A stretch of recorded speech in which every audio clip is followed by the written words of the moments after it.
ત્યાંથી સૌ સાથે ભેગા મળી અનુસંધાન કરીએ. નૈમિષારણ્ય તીર્થક્ષેત્રની અંદર 88,000 મહાત્માઓ કથા શ્રવણ કરી રહ્યા છે. શ્રી સુતજી મહારાજ ભાગવતની દિવ્ય કથા સંભળાવી રહ્યા છે. નારદજીને શ્રી સનત કુમારો ભાગવતની દિવ્ય કથા સંભળાવી રહ્યા છે. ગઈકાલે મેં તમે કથામાં દર્શન કર્યું. ભગવાન વેદવ્યાસ પોતાના પુત્ર શ્રી સુખદેવજી મહારાજ ઘરે આવે એટલા માટે થઈ પોતાના શિષ્યોને ભાગવત ભણાવે. ભાગવતના શ્લોકો શ્રી સુખદેવજી મહારાજે સાંભળ્યા અને પછી પોતાના આશ્રમમાં, પોતાના પિતાના આશ્રમમાં પરત ફરે ત્યાં સુધીની કથાનું દર્શન ગઈકાલે કર્યું.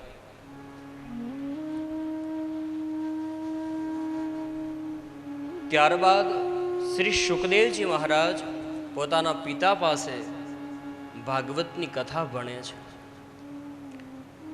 જે પિતાનો પ્રેમ પુત્રને ઘરે પાછો ન લાવી શક્યો એ ભાગવતના શ્લોકો દ્વારા એમાં આકર્ષાય અને શ્રી સુખદેવજી મહારાજ પોતાના પિતાને ત્યાં આવે છે.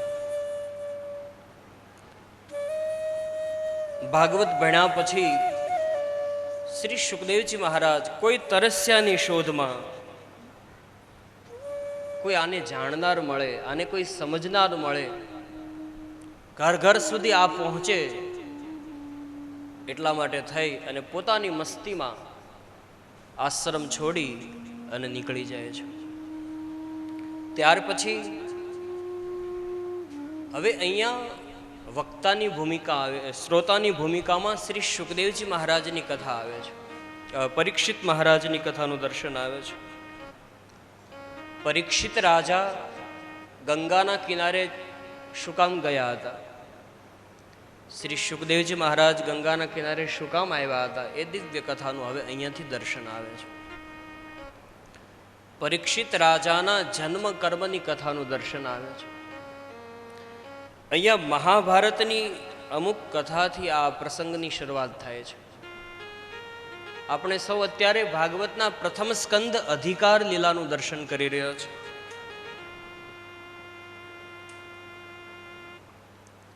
કૌરવો અને પાંડવોની વચ્ચે યુદ્ધ થયું. વિજય હંમેશા સત્યનો થાય છે. એ ન્યાયે પાંડવો વિજયી બન્યા. ભીમની ગદાથી ઘાયલ થયેલો દુર્યોધન કુરુક્ષેત્રના મેદાનમાં પડ્યો હતો. પીડાથી પરેશાન થતો હતો, કણસતો હતો. સૂર્યાસ્ત થવા આવ્યો હતો. એ વખતે દુર્યોધનનો મિત્ર અશ્વસ્થામા દુર્યોધનની પાસે આવે છે. દુર્યોધનને કહે છે, બોલ મિત્ર, હું તારી શું સહાયતા કરી શકું? દુર્યોધન કહે છે, ભાઈ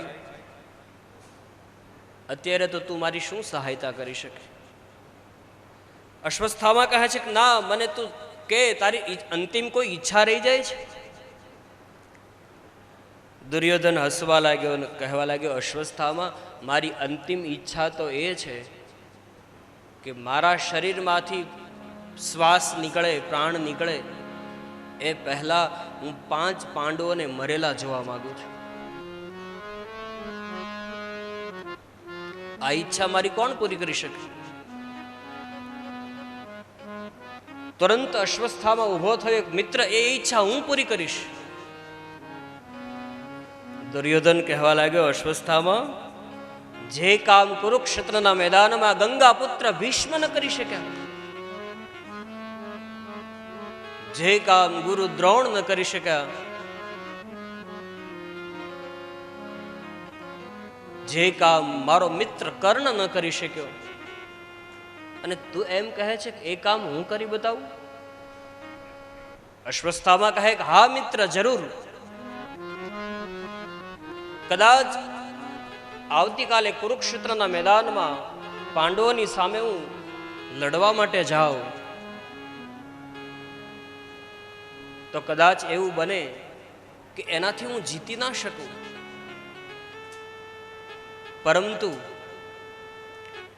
જ્યારે પાંડવો પોતાની શિબિરમાં સૂતા હશે એ વખતે ત્યાં હું જઈ અને એના પાંચેય પાંડવોના મસ્તક કાપી અને સૂર્યોદય થાય એ પહેલા તારી સમક્ષ હાજર કરું. આ મારી પ્રતિજ્ઞા છે. અશ્વસ્થામાએ પ્રતિજ્ઞા લીધી દુર્યોધનની સામે, અને આ વાતની જાણ દ્વારકાધીશને થઈ. દ્વારકાધીશ તુરંત પાંડવોના શિબિરમાં પ્રવેશ કરે છે. દ્રૌપદી, 5 પાંડવ અને એના 5 કુમારો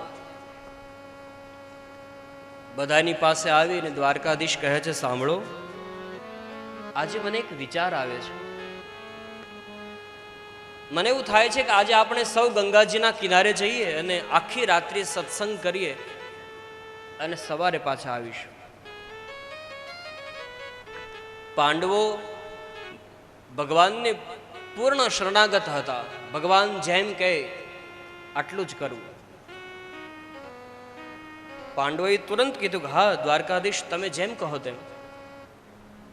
પરંતુ 5 પાંડવોના 5 કુમાર, 5 દીકરાઓ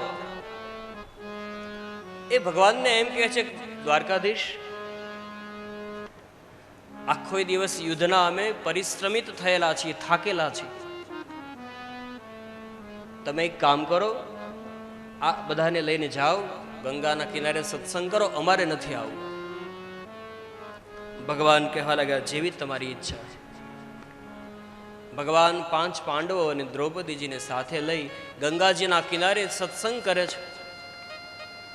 આ બાજુ બન્યું એવું કે 5 પાંડવોના 5 કુમારો પાંડવોની શિબિરમાં સૂતા છે, માથા પર ઓઢીને. અશ્વસ્થામાં મધ્યરાત્રિ થતા હાથમાં ખુલ્લું ખડગ લઈ, ખુલ્લી તલવાર લઈ અને ધીરે ધીરે કોઈને ખબર ના પડે એમ પાંડવોની શિબિરમાં પ્રવેશ કરે છે. પાંડવોના કક્ષની અંદર જે જગ્યાએ પાંડવો સૂતા હોય છે રોજ, ત્યાં પ્રવેશ કરે છે. માથા પર ઓઢીને 5 પાંડવોની જગ્યાએ એના 5 દીકરાઓ સૂતા હતા. પરંતુ અશ્વસ્થામાને એમ લાગ્યું કે આ 5 પાંડવો સૂતા છે. નજીક આવી અને અશ્વસ્થામા હાથમાં ખુલ્લું ખડગ હતી, તલવાર હતી. એક જ ઝાટકે અશ્વસ્થામાએ 5 પાંડવોના 5 કુમારના મસ્તક ધડથી જુદા કરી દીધા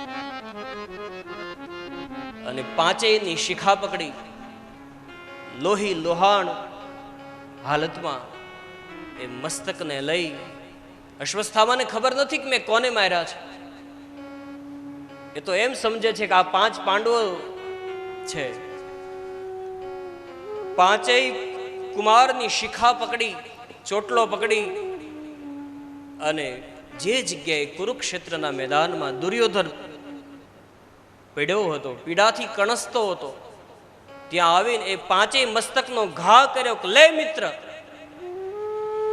આ 5 પાંડવોના મસ્તક. દુર્યોધનને નવાઈ લાગી કે અશ્વસ્થામાએ આટલી જલ્દી આ કાર્ય કેવી રીતે સંભવ કર્યું.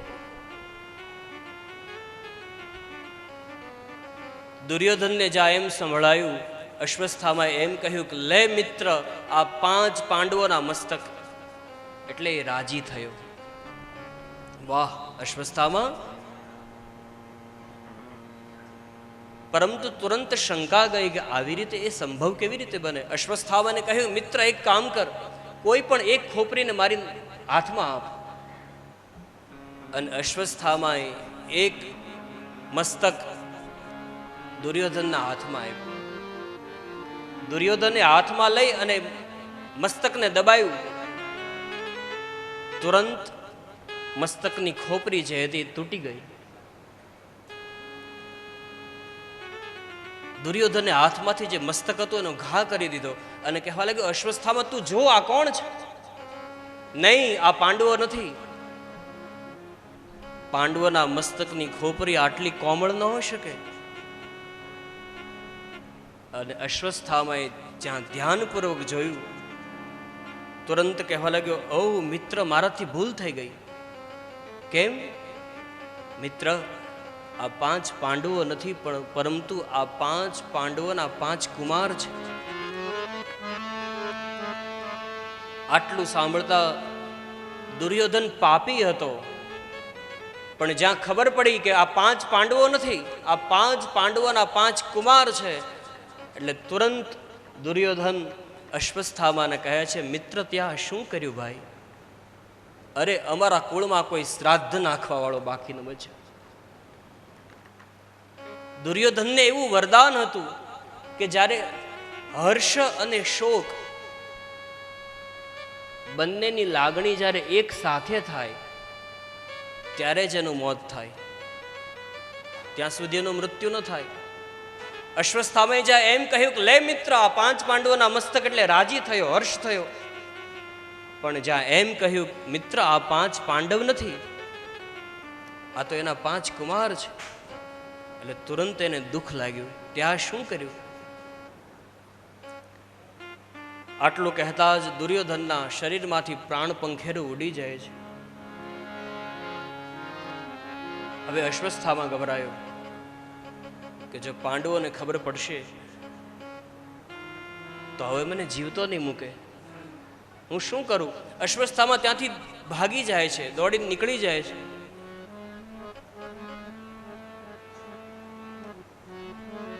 આ બાજુ સૂર્યોદય થતા ભગવાન દ્વારકાધીશ 5 પાંડવ અને દ્રૌપદીને કહે છે, ચાલો હવે આપણે પુનઃ શિબિરમાં પ્રવેશ કરીએ. અને ગંગાજીના પાવન કિનારેથી હવે 5 પાંડવો સહિત દ્રૌપદીજી પોતાની શિબિરમાં પ્રવેશ કરે છે. શ્રી સુતજી મહારાજ વર્ણન કરે છે શૌનક આદિ મહાત્માઓને. સૌ પ્રથમ દ્રૌપદીજી પોતાની શિબિરમાં, પોતાના કક્ષમાં પ્રવેશ કરે છે. અંદર જવાનો પ્રયત્ન કરે ત્યાં દ્રૌપદીજીના પગ ભીના થયા. એને એમ લાગ્યું, ઓ, આ કક્ષમાંથી શું પાણી બહાર નીકળે છે? જ્યાં નીચે દ્રષ્ટિ કરી તો દ્રૌપદીજીને પગ લાલ થયા. શિબિરમાંથી લોહીની ધાર બહાર આવતી હોય એવું લાગ્યું. દ્રૌપદીજીના પેટમાં ફાળ પડી. આ શું? શિબિરમાંથી લોહી બહાર નીકળે છે. દોડીને જ્યાં અંદર ગયા ત્યાં દ્રૌપદી જે દ્રશ્ય જોયું સહન ન કરી શક્યા. પોતાના 5 દીકરાઓના મસ્તક વિનાના ધડ જોયા. આપ કલ્પના કરો, કોઈ માનો એક દીકરાનું મૃત્યુ થાય ત્યારે માના હૃદય ઉપર શું વીતતી હશે. અને જ્યારે દ્રૌપદીજીના એક સાથે 5 દીકરાઓ ના મસ્તક વિનાના ધડ જોયા હશે ત્યારે એ માના મનની સ્થિતિ, એ માના હૃદયની સ્થિતિ એ કોઈ શબ્દો દ્વારા વર્ણન ન કરી શકાય. આંખ ફાટી રહી ગઈ. મુખમાંથી એક શબ્દ નીકળતો નથી, આંખમાંથી આંસુ પણ નીકળતા નથી. પોતાની આંખ ઉપર ભરોસો નથી બેસતો કે આ હું શું જોઉં છું. 5 પાંડવો સહિત દ્વારકાધીશ જ્યાં શિબિરમાં દ્રૌપદીજીની પાછળ પ્રવેશ કરે અને 5 પાંડવો અને દ્વારકાધીશે જે આ દ્રશ્ય જોયું, કોઈ આ દ્રશ્યને સહન ન કરી શકે. અને અર્જુને જ્યાં દ્રૌપદીજીની સામે દ્રષ્ટિ કરી, એક જાણે પૂતળું હોય, શરીરમાંથી પ્રાણ નીકળી ગયો હોય દ્રૌપદીના, એમ બસ ખુલ્લી આંખો રહી ગઈ અને જોયા કરે છે પોતાના દીકરાઓના ધડને. અર્જુનજી દોડીને દ્રૌપદીજીને પકડી લે છે અને જ્યાં દ્રૌપદીજીને અર્જુને પકડ્યા ત્યાં હૃદયમાં જે રુદન સંગ્રહાયેલું હતું એ શબ્દો બની બહાર નીકળવા લાગ્યું. આંખમાંથી ચોધાર અશ્રુઓની ધાર થઈ અને રડતા રડતા દ્રૌપદીજી કહે છે, કાલ સવારે દ્વારકાધીશના મુખમાંથી પંચજન્ય શંખનો નાદ થાય કુરુક્ષેત્રના મેદાનમાં, અને સામા પક્ષમાંથી કૌરવો મારા 5 દીકરાની સામે લડવા માટે આવે, અને એ વખતે મારા 5 દીકરા કદાચ લડતા લડતા શહીદ થયા હોત ને તો મને આટલું દુઃખ ન લાગત. પરંતુ અમારા 5 દીકરાની સૂતેલી અવસ્થામાં આવી હત્યા કોણે કરી? આમ કહી ચોધાર અશ્રુની ધારથી અહીંયા ફાટ રુદન કરવા